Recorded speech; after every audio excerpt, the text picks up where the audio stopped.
Hello दोस्तों, welcome to zero I S में आपका स्वागत है दोस्तों। तो हम लोग आधुनिक भारत का इतिहास का कल मैराथन वीडियो एक शुरू किया था, जिसमें मैंने लेक्चर 1 आपको पढ़ाया था। ठीक है, तो आधुनिक भारत जो मॉडर्न इंडियन हिस्ट्री है दोस्तों, ठीक है, वो आपके प्रीलिम्स में तो इम्पोर्टेंट है ही, साथ ही साथ यूपीएससी का जो ईपीएफओ का एग्ज़ाम होने वाला है, जिसमें जीएस का पोर्शन आता है, उसमें भी मॉडर्न इंडियन हिस्ट्री हमारे सिलेबस में है। ठीक है, तो अगर ये लेक्चर आप कंप्लीट कर लेते हैं, ठीक है, तो आपको मॉडर्न इंडियन हिस्ट्री से 90% से ऊपर क्वेश्चंस को आप सही कर सकते हैं। चाहेंगे तो 100% भी क्वेश्चन सही कर लेंगे। ठीक है, तो इस लेक्चर को प्रेजेंट कर रहा हूँ मैं। मेरा नाम राहुल वर्मा है दोस्तों। मैं ईपीएफओ में सिलेक्टेड ऑफिसर हूँ। साथ ही साथ मैंने यूपीएससी का मेंस 2020 में और यूपीपीसीएस का मेंस 2021 में दिया है दोस्तों। ठीक है, इसका फ्री पीडीएफ आपको टेलीग्राम चैनल पे मिल जाएगा। ठीक है, तो चलिए दोस्तों शुरू करते हैं आज का लेक्चर। ठीक है, तो देखिए, तो हम लोग पुर्तगीज़ के बारे में पढ़ रहे थे, पुर्तगाली के बारे में दोस्तों पढ़ रहे थे।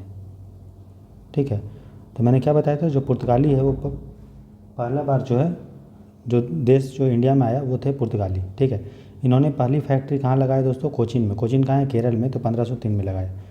इसके वाइसराय के बारे में देखते हैं, कौन इसके वाइसराय थे। क्योंकि देखिए, कोई भी कंपनी, पोर्तुगीज़ कंपनी या ईस्ट इंडिया कंपनी आई तो भारत में शासन करने के लिए उन्होंने अपना एक गवर्नर को नियुक्त किया, जिसको हम लोग वाइसराय के नाम से जानते थे। तो पहला जो पुर्तगीज़ का वाइसराय था उसका नाम था फ्रांसिसो डी अल्मीडा। ठीक है, ये पहला वाइसराय था। कब से कब तक था? 1505 से 1509 तक। इसने ब्लू वाटर पॉलिसी लेके आया था, जिसको नीले पानी की नीति बोलते हैं। इसका मतलब ये है कि ये मानता था कि कोई भी आदमी अगर इंडिया में कैप्चर करना चाहता है, इंडिया में वर्चस्व अपना स्थापित करना चाहता है, सोवर्निटी स्थापित करना चाहता है, तो उसको इंडियन ओशन के आसपास वाटर जितना है उसको जो है उस पर अपना अधिकार नियंत्रण करना पड़ेगा, तभी जो है वो पूरा इंडिया पे कंट्रोल कर पाएगा। उसी को बोलते हैं नीले पानी की नीति। ठीक है, इसको कार्टेज सिस्टम भी बोलते हैं। कार्टेज सिस्टम एक तरह का लाइसेंस सिस्टम था। क्या था? लाइसेंस सिस्टम, जिसके तहत जो है ये कोई भी जहाज़ है जो अगर इंडियन ओशन में जाएगा, हिंद महासागर में जाएगा और इंडिया से व्यापार करना चाहता है, तो उसको पुर्तगाली ये बोला था कि हम आपको परमिट देंगे तभी आप कर पाओगे। मतलब लाइसेंस देने का एक सिस्टम था, जिसको पुर्तगाली लेके आए थे। ठीक है, इन्होंने जो है एक फोर्ट बनाया, एक किला बनाया, जिसका नाम है अंजेडीवा। तो याद रखिएगा, अंजेडीवा फोर्ट जो है, जो आपका केरल के आसपास है, वो कौन बनाया था? तो पुर्तगाली बना के आया था। ठीक है, इन्होंने, इसका एक गवर्नर था जिसका नाम था अल्फांसो डी अल्बुकर्क। इसने बीजापुर के सुल्तान से गोवा को कैप्चर किया। कौन किया? अल्फांसो डी अल्बुकर्क, जो इसका दूसरा गवर्नर था। 1505 से लेकर 9 तक कौन था? हमारा अल्मीडा। और फिर कौन आया? अल्बुकर्क। तो अल्बुकर्क बीजापुर के सुल्तान से गोवा को कैप्चर कर लिया। ठीक है, कब से कब तक कार्यकाल था? 1509 से 15 तक। पहली टेरिटरी जो यूरोपियन के समय थी, ठीक है, उसके पहले आपको पता है कि अलेक्जेंडर ने इंडिया पे कुछ कैप्चर किया।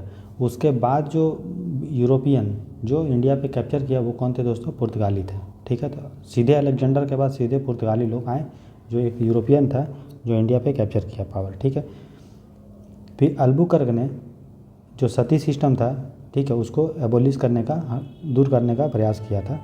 हेड क्वार्टर इन लोगों का था कोचीन। ठीक है, किसने बनाया था? कोचीन, अल्बुकर्क ने। फिर नेक्स्ट गवर्नर जनरल आया नीनो डी कुन्हा। ठीक है, नीनो डी कुन्हा आया, इसने गोवा को अपना हेड क्वार्टर बनाया। ठीक है, आपको समझ में आ रहा है कि क्या क्या इंपॉर्टेंट है पुर्तगालियों से। उसके बाद इसी को पीडीएफ को आप 2-3 बार पढ़ेंगे तो आपको याद हो जाएगा। प्रीलिम्स में क्वेश्चन आता है हिस्ट्री से, फैक्चुअल भी आता है, एनालिटिकल भी आता है। तो एनालिसिस वाला पार्ट तो आपका स्ट्रॉन्ग ही होगा, लेकिन जो फैक्चुअल है उसको मैं आपको बताने की कोशिश कर रहा हूँ कि जो आपका इंपॉर्टेंट है। साथ ही साथ एनालिसिस में बीच बीच में आपको बताते जाऊँगा। तो आपको मॉडर्न हिस्ट्री के लिए कुछ नहीं करना है, बस आप ये पीडीएफ पढ़ो, और फिर जो है बिपिन चंद्रा मैंने जो पीडीएफ आपको भेजा है ग्रुप पे, टेलीग्राम ग्रुप पे, उसको एक बार रीड कर लो। आपका मॉडर्न इंडियन हिस्ट्री जो है पूरा कंप्लीट हो जाएगा दोस्तों। ठीक है, तो इसके बाद नई नई ये फसल भी लेके आया इंडिया में, जैसे तंबाकू, काजू, आलू, शकरकंद, मक्का, टोमेटो एंड रबड़, ये सब जो है पुर्तगाली लेके आया। इसके अलावा मिर्चा विर्चा भी लेके आया था। ठीक है, उसके बाद देखिए, इन लोगों का जो एक नीति था दोस्तों, धर्म का परिवर्तन करने का। ये चाहते थे कि इंडिया के लोगों को क्रिश्चियन धर्म में परिवर्तन कर लें। इसीलिए यही नीतियों के कारण इनका खूब कुटाई भी हुआ, खूब इसको पकड़ के लोग कूटे भी। ठीक है, इसीलिए पुर्तगाली उतना इंडिया में सक्सेसफुल नहीं हुआ, क्योंकि वो व्यापार तो करने आए ही थे, लेकिन उनका मेन जो मकसद था वो धर्म परिवर्तन भी था। वो क्रिश्चियन परिवर्तन करना चाहते थे, लेकिन अंग्रेज़ का ऐसा नीति नहीं था। ठीक है, अंग्रेज़ क्या चाहता था? शुरू में कोशिश ज़रूर किया था वो कि धर्म में सुधार करना, लेकिन उसको लगा यार कि जब इंडिया में जो है अभी धर्म पर ये सब सुधार करना ज़रूरी मतलब नहीं है, तो इसलिए वो अपना सिर्फ हित साधने के लिए क्या किया? व्यापार करो और एरिया को कैप्चर करो। ठीक है, लेकिन पुर्तगाली जो थे वो शुरू से ही चाहते थे कि लोगों का धर्म परिवर्तन कर दें। इन्हीं नीति के कारण इनका खूब कुटाई भी हुआ। हिंदू लोग भी कुटाई किए और मुस्लिम लोग भी कुटाई किए, इसीलिए पुर्तगाली उतना इंडिया में सक्सेस नहीं हुआ। ठीक है, समझ में आएगा दोस्तों। आप देख रहे हैं जीरो IAS, कैसा लग रहा है लेक्चर, ये जरूर कमेंट सेक्शन में करके बताइएगा। ठीक है, फिर इसने क्या किया, 1613 में पुर्तगालियों ने मुग़ल का जो जहाज़ था उसको कैप्चर करने का प्रयास किया, लेकिन उस समय जहांगीर राजा था 1613 में, तो उसने इसको क्या कर दिया, असफल कर दिया। उसके बाद पुर्तगाली का जो मेन अट्रैक्शन था, मेन आकर्षण था, वो कहाँ था दोस्तों, साउथ ईस्ट एशिया में। तो ये आपका पुर्तगाली से रिलेटेड जो इंपॉर्टेंट फैक्ट है वो आपका मैंने बता दिया। ठीक है, अब हम लोग देखते हैं दोस्तों डच के बारे में। डच किसको बोलते हैं, तो जो हॉलैंड के निवासी होते थे उसको डच बोलते थे। तो जिस तरह से पुर्तगाली आए उसके बाद इंडिया में कौन आया, डच।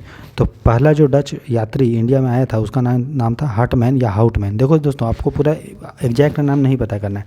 आप हाउटमैन क्यों पढ़ेंगे, आप हार्टमैन बोलिए। आप अल्बुकर क्यों बोलते हैं, आप अल्लू बालू बोल दिए। बात समझ में आ रहा है ना। इसको हम क्यों पूरा नाम याद करेंगे, इसका जो है पूरा हम नाम क्यों याद करेंगे, अल्फांसो डी अल्बुकर्क। इसको हम बोल देंगे अलुआ बलुआ, तो याद हो जाएगा ना अपने आप। अल्फांसो का कुछ भी रख दो, आपको ज़रूरी थोड़ी, आपको नाम थोड़ी पूछ रहा है यूपीएससी। इसका जो नाम जैसे निन्नो डी कुन्हा है, इसका नुन्नू नाम रख दो, कौन जान रहा है ना। अंजे डीवा है तो इसको कुछ भी नाम रख दो, मतलब ऐसा जिसको आप तुरंत आप याद कर लो। आपको पूरा एग्जैक्ट नाम नहीं याद करना है। इसका नाम है फ्रांसिस्को डी अल्मीडा, इसको कुछ भी रख दो, अल्मीडा रख बोल दो, है ना।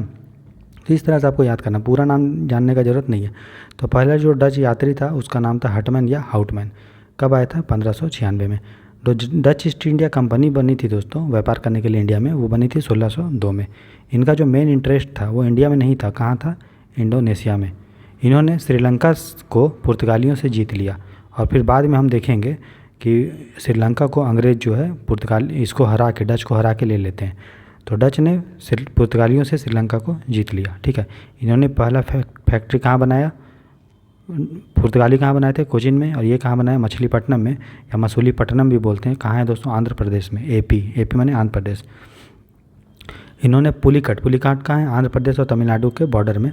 उसने वहाँ पे सोना के सिक्का छापने का कारखाना जो है लगाया था। कौन लगाया था, डच लगाया था। ठीक है, इनका जो हेड क्वार्टर था वो कहाँ था, नागपट्टनम में, जो कहाँ है, तमिलनाडु में। तो याद रखेगा, मसूलीपट्टनम में भले इन्होंने फैक्ट्री खोला पहला, लेकिन हेड क्वार्टर कहाँ था, नागपट्टनम में। दोस्तों ये फर्स्ट फैक्ट्री है, ठीक है ना। अच्छा, मैंने आपको बताया था फैक्ट्री का मतलब क्या होता है। फैक्ट्री का मतलब अभी के डेट वाला फैक्ट्री नहीं कि उसमें कुछ बन रहा है। फैक्ट्री का मतलब गोदाम। तो ये लोग क्या करते थे, चाहे पुर्तगाली हो, डच हो, इंग्लिश हो, फ्रांस हो, वो इंडिया से सामान खरीद के और एक गोदाम में स्टोर करते थे। ठीक है, और फिर इस गोदाम से जो भी सामान लेके फिर वो व्यापार उनका करते थे यूरोप में और इंडिया में भी। ठीक है, तो उसी को फैक्ट्री बोलते थे। फैक्ट्री में कुछ बनता नहीं था, ये आपको याद रखना है। यूपीएससी और प्रीलिम्स में क्वेश्चन पूछ देगा यार फैक्ट्री में कुछ कंस्ट्रक्शन होता था, कुछ मैन्युफैक्चरिंग होता था, तो वो गलत होगा। ठीक है दोस्तों, आप देख रहे हैं zero IAS by Rahul Barnwal. ठीक है, तो बेदरा का युद्ध हुआ दोस्तों चिंसूरा में। चिंसूरा एक जगह है, बेदरा भी एक जगह है, तो वहाँ से युद्ध हुआ। तो बेदरा का युद्ध में अंग्रेज़ ने इनको हरा दिया 1659 में, और हराने के बाद 1759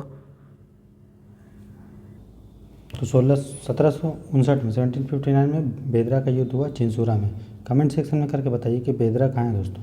ठीक है, तो उसके बाद क्या हुआ कि ठीक है अंग्रेज़ से हार गया, और 1667 में फिर ट्रीटी हुआ अंग्रेज़ से, जिसमें क्या हुआ आपको पता है कि हमने बताया था पहले कि इंडोनेशिया जो है वो डच को मिल गया। कि डच का इंटरेस्ट किस में था, इंडोनेशिया में। तो इंडोनेशिया डच को मिल गया, और श्रीलंका जो है अंग्रेज़ को मिल गया।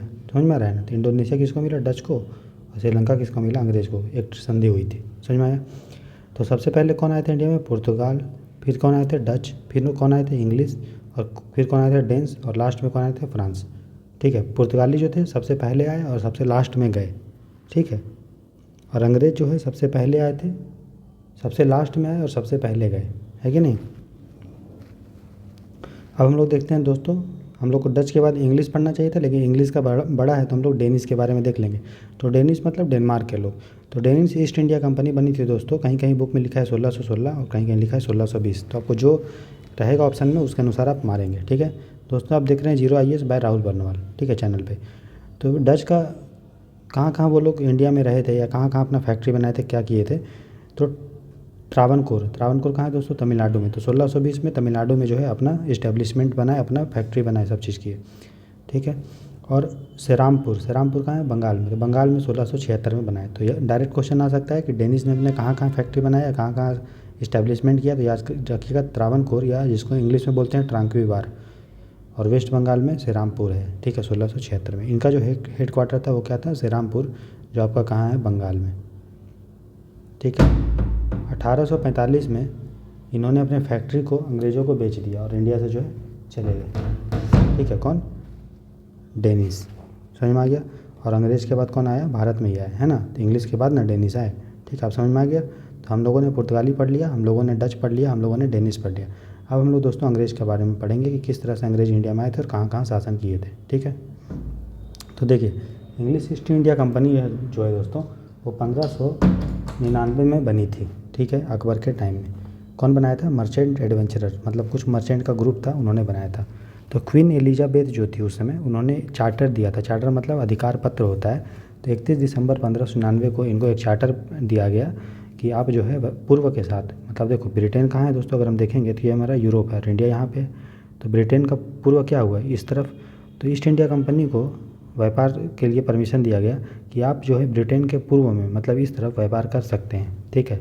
और सिर्फ आप ही व्यापार कर सकते हैं, मतलब पूरा इंग्लैंड से सिर्फ एक ही कंपनी होगा, ईस्ट इंडिया कंपनी, जिसको बोला गया कि 15 साल तक आप जो है सिर्फ व्यापार करने का आपको अधिकार है। कहाँ, तो इंग्लैंड के ईस्ट में, तो ईस्ट में भारत भी पड़ता है, तो वहाँ भी।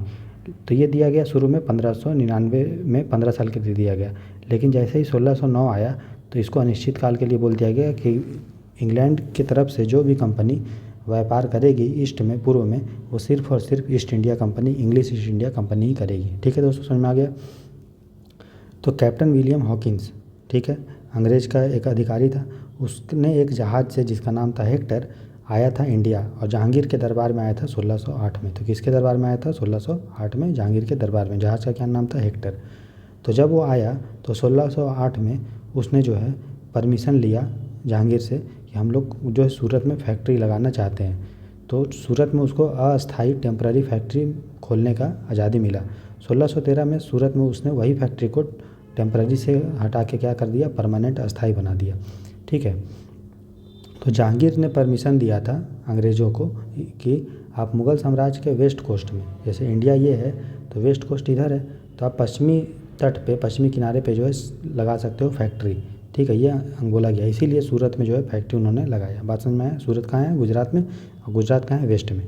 उसके बाद स्वाली का एक युद्ध होता है, याद रखिएगा, बैटल ऑफ स्वाली, ठीक है। कमेंट सेक्शन में करके बताइएगा। अच्छा, मैं लिख दिया हूँ। स्वाली जो है दोस्तों वो सूरत में है, साथ से स्वाली, साथ से सूरत। तो 1612 में युद्ध हुआ, किसके बीच में हुआ, तो अंग्रेज़ और पुर्तगाली। अब आपको याद नहीं आ रहा होगा तो देखिए, स्वाली, अली नाम का है, वाली और पुर्तगाली, तो याद हो जाएगा, और अंग्रेज़ तो मेन है। बैटल ऑफ बेदरा किसके बीच में हुआ था, डच में देखोगे डा डा डा डा आएगा, डच। अब बेदरा में भी दा दा दा दा आएगा, इसका मतलब बेदरा भी किसके बीच में, अंग्रेज़ और डच। बात समझ में आया। कब हुआ था, 1759 में। तो 1612 में स्वाली का युद्ध हुआ अंग्रेज़ और पुर्तगाली के बीच में, 1612 में। ये एक नेवल बैटल था, मतलब नौसेना युद्ध था, दोनों का जहाज़ से लड़ाई हुआ था। तो अंग्रेज़ की तरफ से जो लड़ा था उसका नाम था थॉमस बेस्ट। तो अब क्या था कि आपको पता है कि पुर्तगाली जो थे वो बहुत बदमाश थे, लोगों का धर्म परिवर्तन करते थे। तो यहाँ तक इन्होंने जहांगीर का भी धर्म परिवर्तन करने का प्रयास किया था। देख लो कितना इन लोगों का पावर, मतलब कितना पावर नहीं, कितना चेष्टा, देख लो कितना क्या करना चाह रहे हैं। तो जहांगीर मुग़ल भी चाहता था कि हम लोग जो है पुर्तगालियों को इंडिया से बाहर फेंकें। तो जब अंग्रेज़ ने, थॉमस बेस्ट ने 1612 में स्वाली का युद्ध में पुर्तगाली को हराया तो मुग़ल भी खुश हो गए। और मुग़ल खुश हुए तो अंग्रेज़ को समर्थन किया और बोला कि जितना भी आप फैक्ट्री टेम्पररी है उसको हम जो है परमानेंट करने का आपको परमिशन देते हैं। इसीलिए 1608 में सूरत में जो फैक्ट्री टेम्पररी बनी थी दोस्तों, उसको 1613 में अंग्रेज़ों ने परमानेंट बना दिया। कौन परमिशन दिया, आपका जहांगीर, ठीक है। और देखते हैं किस तरह से अंग्रेज़ का विस्तार हुआ। तो 1611 में ईस्ट कोस्ट मतलब भारत के ईस्ट कोस्ट इधर, तो पूर्वी तट में इन्होंने मसूलीपट्टनम में जो है अपनी जो है फैक्ट्री लगाई, लेकिन वो फैक्ट्री जो है कामयाब नहीं हुआ। 1615 में थॉमस रो जो है जहांगीर के दरबार में आया। जहांगीर का कार्यकाल था 1605 से 1627, तो उसी के बीच में आ रहा है 1615 में। तो जहांगीर के दरबार में आया थॉमस रो कौन था दोस्तों, तो ये राजदूत था, डिप्लोमेट था। किसका डिप्लोमेट था, तो जेम्स वन एक राजा था इंग्लैंड का, तो उसी ने भेजा था थॉमस रो को। तो थॉमस रो जहांगीर के दरबार में आया था। तो पहले जो परमिशन था कि आप वेस्ट कोस्ट में खोलने का, पश्चिमी तट में खोलने का दिया ना समर्थन जहांगीर ने, पश्चिमी तट में, तो जब थॉमस रो आया, ठीक है, थॉमस रो आया तो उसने पूरे भारत में, पूरे मुग़ल साम्राज्य में फैक्ट्री खोलने की मंजूरी दे दी। तो आप देख रहे हो कि किस तरह से मुग़ल का डिक्लाइन हो रहा है, पावर कम हो रहा है और अंग्रेज़ का पावर जो है बढ़ते जा रहा है, ठीक है। इसीलिए जब आप चाहते हो कि हम किसी को हराना या किसी को, अब यूपीएससी को चाहते हो तो हो कि यूपीएससी को हम फतह करके सीट लेंगे, ठीक है, ईपीएफओ में या यूपीएससी में, तो आपको धीरे धीरे करके बढ़ना पड़ेगा, हारना नहीं मानना पड़ेगा। कोई जानता था दोस्तों अंग्रेज़ जो छोटा सा कंपनी थी वो पूरे इंडिया में कैप्चर कर लेगी? नहीं ना। लेकिन फिर भी उनका हिम्मत देखिए और अपना कूटनीति देखिए और देखिए किस तरह से वो एडमिनिस्ट्रेशन किए कि पूरे इंडिया पे कैप्चर कर लिए। और हम लोग के देश का जो उस समय एक अखंडता एकता की कमी थी, एक राष्ट्रीयता का भावना नहीं था, नेशनलिज्म का भावना नहीं था, उसी के का वो लोग यूज करके जो है हम लोगों को 200 साल तक गुलाम किया, है ना। तो अगर भी आपको भी किसी, ये तो नेगेटिव सेंस में किया, लेकिन आपको अगर चाहिए कि हम कुछ करें आगे, लाइफ में बढ़ें आगे, तो आप अंग्रेज़ से सीखो कि अच्छा चीज़ कि किस तरह से जो है डिप्लोमेसी चलाया जाता है, किस तरह से पॉलिटिक्स चलाया जाता है, किस तरह से अपने को स्ट्रॉन्ग किया जाता है। अंग्रेज़ जब भी देखोगे एक बार में किसी को नहीं जीता है, वो लड़ाई किया, फिर दूसरे को कमज़ोर कर दिया, देखा हम कमज़ोर पड़ रहे हैं तो साइड हो गया, संधि साइन कर लिया, फिर लड़ाई किया, फिर साइन किया, फिर लड़ाई किया। तो इसी तरह आपको अगर आगे बढ़ना है तो आप जो है धीरे धीरे करके बढ़ो, तब आपको आसानी से निकल जाएगा। आप सोचेंगे कि एक ही दिन में हम पूरा अकाउंटिंग पढ़ लेंगे और पूरा जो है हिस्ट्री पढ़ लेंगे, तो वो पॉसिबल नहीं है। आप धीरे धीरे पढ़िए, आपको मेरा साथ है, बस आप कंटिन्यू करते रहिए, ठीक, आपका एग्ज़ाम हो जाएगा। समझ में आ रहा है? 1632 में फिर अंग्रेज़ों ने क्या किया, अंग्रेज़ों को गोल्डन फरमान मिला, जिसको हम लोग बोलते हैं सुनहरा फरमान। फरमान एक तरह का आदेश होता है, ठीक है। तो उसको कौन दिया दोस्तों? तो गोलकुंडा का सुल्तान था जिसका नाम था कुतुब शाह। उसने ये बोला कि तुम हमको 500 पैगोडा दो। पैगोडा मतलब एक तरह का करेंसी, एक तरह का मुद्रा, जो लेके आया था शायद आपका पुर्तगाली। तो 500 तुम पैगोडा दो, किसको बोला? अंग्रेज़ को।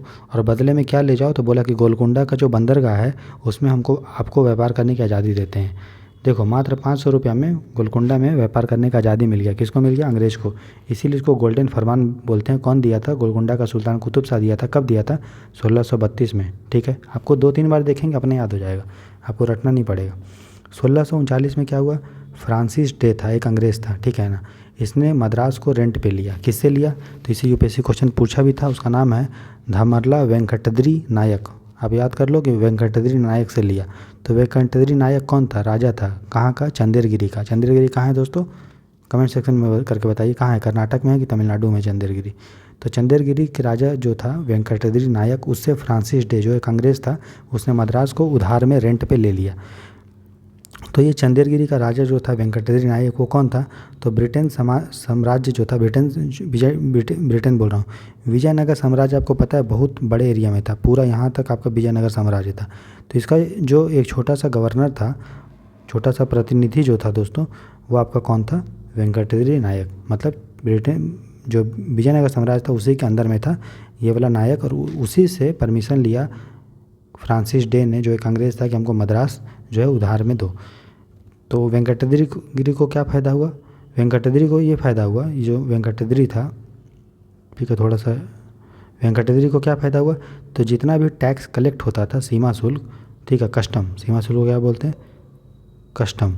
तो कस्टम जितना भी अंग्रेज़ कलेक्ट करता था उसको 50% इसको दे देता था। और इसको क्या फ़ायदा हुआ? मद्रास में जो अंग्रेज़ आए उसको व्यापार करने की आज़ादी मिल गई, सिक्का छापने की आज़ादी मिल गई, प्रशासन करने की मिल गई, और किला बनाने का। इसीलिए उसके बाद जो है अंग्रेज़ जब उसको ये सब आज़ादी मिल गया तो उसने यहाँ पे देखो किला बनाने की आज़ादी है, इसीलिए उसके बाद जो है सेंट जॉर्ज जो मद्रास में है उसमें जो है अंग्रेज़ ने अपना किला बनाया। तो सबसे पहले किला कहाँ बनाया बोलेगा, पूछेगा तो मद्रास में, फिर कहाँ? मुंबई में, फिर कहाँ? कलकत्ता में, ठीक है। तो कलकत्ता के बारे में भी हम देखेंगे। तो देखिए 1651 में पहली फैक्ट्री जो बंगाल में बनी थी वो हुगली में बनी थी 1651 में। परमिशन कौन दिया था? तो बंगाल का जो सुल्तान था सुल्तान शुजा ने परमिशन दिया था। तो वो कौन था सुल्तान शुजा? वो मुग़ल का सूबेदार था। आपको पता है कि मुग़ल साम्राज्य जो था वो पूरे इंडिया में बहुत बड़ा था, तो उसका अलग अलग एरिया में, जैसे बंगाल में उसने अपने एक आदमी को रखा था जिसको बोलते थे सूबेदार। सूबेदार मतलब एक तरह का गवर्नर। तो मुग़ल का जो सूबेदार था वो उसका नाम था सुल्तान शुजा। उसी से अंग्रेज़ परमिशन लिया 1651 में कि हमको बंगाल में एक फैक्ट्री खोलना है दोस्तों, ठीक है, हुगली के पास। समझ में आ रहा है कि किस तरह से अंग्रेज़ जो है अपना एरिया बढ़ाते जा रहा है। फिर 1662 से 68 में क्या हुआ? चार्ल्स दो एक अंग्रेज़ था राजा, ठीक है, उसने कैथरीन से शादी किया, राजकुमारी थी पुर्तगाल की, ठीक है। तो दहेज के रूप में उसको बम्बई ही दे दिया। समझ रहे हो कितना, मतलब उस समय शादी में एरिया दे देते थे दहेज में, है ना। तो दहेज आज से नहीं चला, कितना पुराना है। तो दहेज जो है मैं क्या दिया, बम्बई मिला। तो कितने में दिया आपको पता है? कि आप वो सोच के आश्चर्यचकित हो जाओगे। चार्ल्स टू को ये बोला, चार्ल्स टू को ना क्या मिला, बम्बई, ठीक है। और फिर चार्ल्स टू जो अंग्रेज़ का राजा, अंग्रेजी राजा था, इंग्लैंड का राजा था, उसने 1668 में बम्बई को अंग्रेज़ को दे दिया कि लो अंग्रेज बम्बई उधार में। कितने उधार में? तो वो मात्र 10 पाउंड सालाना, मतलब सालाना चार्ल्स टू को अंग्रेज़ 10 पाउंड देता था और वो बम्बई किसको दे दिया दोस्तों, अंग्रेज़ को दे दिया। बात समझ में आए? तो आप देख रहे हो किस तरह से जो मद्रास में से आया था, फिर ऊपर से वो फिर बंगाल में गया, ये बम्बई में गया, फिर अब कलकत्ता में जाएगा, और कैसे कैसे अंग्रेज़ जो है पूरे इंडिया पे कैप्चर कर रहा है। आप देखिए फिर जब आपका होने लगा, जब मुग़ल जो है को पता चलने लगा यार अंग्रेज़ बहुत बदमाश है, तो तब क्या हुआ, युद्ध होने लगा अंग्रेज़ और मुग़ल के बीच में। तो 1686 में एक युद्ध हुआ, और ये युद्ध जो था पहला अंग्रेज़ और भारतीय का युद्ध था। अंग्रेज़ और भारतीय का पहला युद्ध को नाम से जाना जाता है एंग्लो मुग़ल। पहला आंग्ल मुग़ल युद्ध बोलिए या पहला आंग्ल भारतीय युद्ध बोलिए, वो कब हुआ था, 1686 में, ठीक है। तो ये भारत उपमहाद्वीप में लड़ा गया। अंग्रेज़ ने जिस पहली बार भारतीयों के साथ पहली बार जब लड़ाई किया, वो कब लड़ा, 1686 में, ठीक है। अंग्रेज़ और भारतीयों के बीच में युद्ध हुआ भारतीय उपमहाद्वीप में। इस युद्ध को चाइल्ड वॉर भी बोलते हैं, चाइल्ड्स वॉर। क्यों? कि सर जोसेफ चाइल्ड जो था वो अंग्रेज़ का प्रतिनिधि कर रहा था, ठीक है। तो इसी के अंडर में लड़ा गया था, इसीलिए इसको चाइल्ड वॉर भी बोलते हैं। अब याद रखिएगा, बहुत इंपॉर्टेंट है, पूछ सकता है डायरेक्ट कि पहला अंग्रेज़ और भारतीयों का युद्ध हुआ या पहला अंग्रेज़ और मुग़लों का युद्ध हुआ, वो कब हुआ, 1686 में हुआ, ठीक है। तो जब ये युद्ध हुआ, क्यों युद्ध हुआ, कि देखिए अंग्रेज़ चाहते थे कि हमको व्यापार में छूट मिले, ठीक है। तो लेकिन जो है मुग़ल जो है उसको छूट जो है ज़्यादा छूट नहीं दी, ठीक है। क्योंकि देखिए 1686 में कौन था दोस्तों, औरंगज़ेब। और औरंगज़ेब आपको पता है कितना पावरफुल था, तो उतना वो छूट नहीं दिया। तो जो उनका प्रयास था अंग्रेज़ों का वो असफल हो गया। तो इसने गुस्सा में क्या किया, मुग़ल पर आक्रमण कर दिया। कहाँ पे, हुगली में। तो कैसे आक्रमण किया, मुग़ल के जहाज़ों को रोक दिया, और हज यात्री जा रहे हैं तो हज यात्री को भी डिस्टर्ब किया। इससे औरंगज़ेब ने उन लोगों को धर के कुटाई कर दिया। जब कुटाई कर दिया तो अंग्रेज़ों का जो भी फैक्ट्री था दोस्तों, उसको मुग़ल ने सीज कर लिया, हथिया लिया। चाहे बम्बई में जो फैक्ट्री था, विशाखापट्टनम में था, बंगाल में था, सूरत में था, तो हथिया लिया। अब लगा कि यार अंग्रेज़ों को लगा हम तो पूरा कमज़ोर हो रहे हैं, है ना। तो अब क्या करें, तो होता है ना कि जब वो लोग बहुत चालाक था ना, धूर्त था, है ना, लोमड़ी टाइप था, तो बोल दिया कि सर गलती हो गया सर, नहीं करेंगे सर आज के बाद। तो औरंगज़ेब सोचा कि यार जो ब्रिटेन है, इंग्लैंड जो है, जो व्यापारी है वो व्यापार कर रहा है, तो इससे क्या हो रहा है, हम लोगों को मार्केट भी मिल रहा है, प्लस ये लोग कुछ सामान खरीद रहे हैं, तो उससे क्या है, हमको पैसा भी मिल रहा है। तो हमारा जो राजस्व खजाना है, राजकोषीय खजाना, वो भी बढ़ रहा है। और वो मुग़ल ये नहीं सोच पाया कि यार अंग्रेज़ धीरे धीरे कितना स्ट्रांग हो रहे हैं। यही उन लोगों की कमज़ोरी थी, मुग़लों की दूरदर्शिता नहीं थी, कि वो देख नहीं पाए यार, कि अगर वो उनको पता होता कि अंग्रेज़ जो है अमेरिका में क्या क्या कर रहे हैं, फ्रांस में क्या कर रहे हैं, तो वो सतर्क हो जाते। लेकिन दूरदर्शिता की कमी थी। तो इन लोगों ने सोचा, मुग़ल ने, कि यार एक कंपनी ही तो है, एक व्यापारी तो करने आई है, क्या करेगी ज़्यादा ज़्यादा। और अंग्रेज़ जो थे वो चापलूसी में और धूर्त करने में बहुत तेज़ थे। तो माफ़ी मांग लिए और बोले कि यार हम 1.5 लाख रुपये आपको फ़ाइन देते रहे हैं, हम लोग को व्यापार करने फिर से दीजिए, हम लोग आइंदा आपको कभी भी जहाज़ वहाज़ को डिस्टर्ब नहीं करेंगे, हम लोग सिर्फ चुपचाप व्यापार करेंगे। तो मुग़ल भी सोचा कि यार कि ठीक है, इसे पैसा वैसा आ रहा है, राजकोषीय खजाना मजबूत हो रहा है, तो फिर से परमिशन दे दिया व्यापार करने का। किसको, अंग्रेज़ों को। कौन दिया, औरंगज़ेब दिया, ठीक है, आप समझ में आ रहा है। फिर 1696 से 98 तक क्या हुआ, बंगाल का लोकल गवर्नर था, ठीक है, सूबेदार था, जिसका नाम था अजीम उस शान। क्या नाम था, अजीम उस शान। इसने ज़मींदारी के अधिकार को दे दिया। किसको दे दिया, तो एक अंग्रेज़ का अधिकारी था, जॉब चारनाक। तो जॉब चारनाक अंग्रेज़ का अधिकारी था, जिसको बंगाल के लोकल गवर्नर, जिसका नाम था अजीम उस शान, उसने ज़मींदारी का अधिकार दे दिया। 3 गांव का ज़मींदारी का अधिकार, जिसको बोलते हैं सूतानती थी। एक गांव था सूतानती, दूसरा गांव था गोविंदपुर, तीसरा नाम था कलिकता। तो तीनों गांव के ज़मींदारी के अधिकार को वहाँ के लोकल गवर्नर अजीम उस शान ने जॉब चारनाक अंग्रेज़ को दे दिया। अब ज़मींदारी का मतलब क्या होता है, ज़मींदारी मतलब सिंपल सा फंडा है, टैक्स का कलेक्ट करने का अधिकार, टैक्स लेने का अधिकार। तो अंग्रेज़ों को अब टैक्स लेने का अधिकार मिल गया। सोच लीजिए, अब देखो, आप अंग्रेज आए थे व्यापार करने, लेकिन धीरे धीरे वो टैक्स लेने का अधिकार मिल गया, सिक्का छापने का, किला बनाने का, और धीरे धीरे देखेंगे कि जो है उसको संधि वंधि साइन करने का भी अधिकार हो गया। तो फिर जब अंग्रेज़ को ये गांव मिल गया तो यही तीनों गांव को मिला के अंग्रेज़ ने हुगली नदी के किनारे 1770 के आसपास फोर्ट विलियम का निर्माण किया। तो सबसे पहले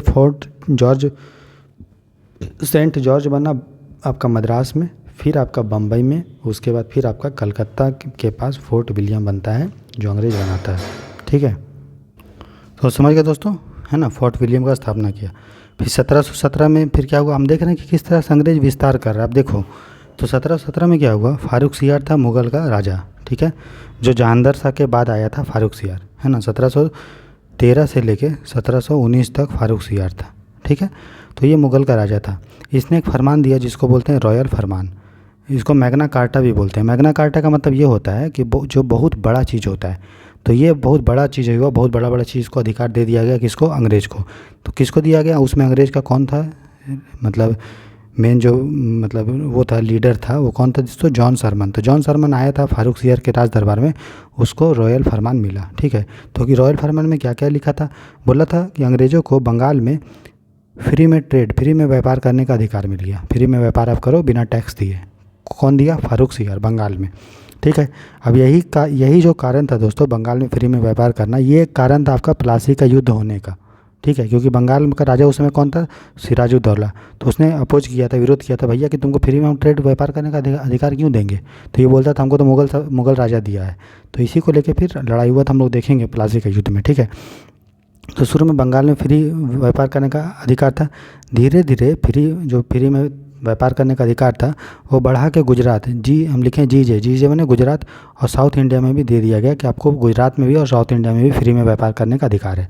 उसके बाद दूसरा चीज़ दिया गया दस्तक मतलब होता था दोस्तों एक तरह का पास मतलब एक कागज़ का टुकड़ा होता था, उसमें ये लिखा होता था कि फलाना आदमी को जो है ये सामान पे कोई टैक्स नहीं लगेगा, कुछ नहीं लगेगा, तो उसी को बोलते थे दस्तक। तो दस्तक जारी करने का भी आज़ादी हो गया कि अब जो ईस्ट इंडिया कंपनी है वो जो है दस्तक जारी कर सकती है, पास जारी कर सकती है, और किसी को भी ये बोल सकती है कि तुमको ले लो ये दस्तक, और तुम्हें अगर व्यापार करेगा तो तुमको जो है कोई भी टैक्स नहीं लगेगा। तो दस्तक जारी करने का भी आज़ादी मिल गया। तो आप देख रहे हो किस तरह से उसका जो है रेवेन्यू का पावर जो है बढ़ते रहा है, और किस तरह से कंट्रोल करने का पावर जो है अंग्रेज़ का बढ़ते जा रहा है और मुग़ल का कमज़ोर हो रहा है। साथ ही साथ मुंबई में सिक्का छापने के भी इनको आज़ादी हो गई कि मुंबई में जो है आप कारखाना खोल के सिक्का भी छाप सकते हो। तो आप देखो कि ये जो है करेंसी को भी कंट्रोल कर रहे हैं। पहले मुग़ल का सिक्का चलता था, आप देख रहे होगे कि धीरे धीरे अंग्रेज़ का सिक्का चल रहा है ना। तो इससे पता चल रहा है कि मुग़ल जो है कितना कमज़ोर होते जा रहा है।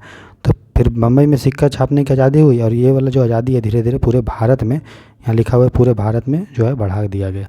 तो आप देख सकते हैं कि किस तरह से अंग्रेज़ जो है अपना पावर जो है बढ़ा रहा है धीरे धीरे, है ना। तो दोस्तों, तो इस तरह से हम लोगों ने आज क्या क्या पढ़ा, तो हम लोगों ने जो पढ़ा आज देखिए, सबसे पहले हम लोगों ने पुर्तगाली के बारे में अच्छे से पढ़ा, फैक्ट देखा, फिर हम लोगों ने डच के बारे में देखा, फिर डेनिश के बारे में देखा, ठीक है। उसके बाद फिर हम लोग जो है अंग्रेज़ का आगमन देखें, उसके बाद अंग्रेज़ का विस्तार देखें, है ना। उसके बाद जो है फैक्ट्री कहाँ कहाँ खोली वो देखें, अलग अलग तरह का फरमान देखें, ठीक है। फर्स्ट फैक्ट्री कहाँ खोली वो सब देखे, फिर फारूक सियार के बारे में देखा, फिर कि फोर्ट विलियम देखा, फोर्ट सेंट जॉर्ज देखा, और अंग्रेज़ और मुग़ल का कॉन्फ्लिक्ट के बारे में मैं डिस्कस किया। दोस्तों, ये जो PDF आपको भेज रहा हूँ ना, ये थोड़ा क्या हुआ कि पेज ऊपर से आपको नीचे से पढ़ना पड़ेगा। तो सिंपल आपका आज के लिए कर लीजिए थोड़ा कष्ट। आप देखें कि पेज नंबर 1 लिखा हुआ है, तो आपको कोई दिक्कत नहीं होगा, इसको पढ़ लेंगे। फिर पेज नंबर 2 लिखा हुआ है, इसको पढ़ लेंगे। फिर पेज नंबर 3 लिखा हुआ है, इसको पढ़ लेंगे आप। फिर पेज नंबर 4 ऊपर है, ठीक है, इसको पढ़ लीजिएगा। अब वो दिक्कत नहीं होगा, बस PDF थोड़ा पेज आगे पीछे हो गया, आगे पीछे नहीं हो गया, मतलब ऊपर से नीचे हो गया, ठीक है। पेज 5 हो गया, बात समझ में आया। तो चलिए दोस्तों, मिलते हैं अगले लेक्चर में, ठीक है। तो जिस तरह मैंने बोला है कि आपको मॉडर्न इंडियन हिस्ट्री 7 अप्रैल तक जो है कंप्लीट कर दूंगा, तो कंप्लीट कर दूंगा दोस्तों, टेंशन मत लीजिए, बस आप पढ़ते रहिए, ठीक है। तो गॉड ब्लेस यू, मिलते हैं दोस्तों नेक्स्ट लेक्चर में। चैनल को पे नए हैं तो सब्सक्राइब जरूर कीजिए दोस्तों, बनाने में बहुत मेहनत लगता है, और आप लोग जो है सब्सक्राइब नहीं कर रहे हो, और जो देख तो रहे हो लेकिन देख के छोड़ दे रहे हो, सब्सक्राइब नहीं कर रहे हो, और ना ही लाइक कर रहे हो, ना ही शेयर कर रहे हो। तो ये गलत बात है ना दोस्तों। जब इतनी मेहनत करके मैं पढ़ा रहा हूँ तो आपका भी तो कुछ फ़र्ज़ बनता है ना। तो चलिए दोस्तों, मिलते हैं नेक्स्ट लेक्चर में। God bless you.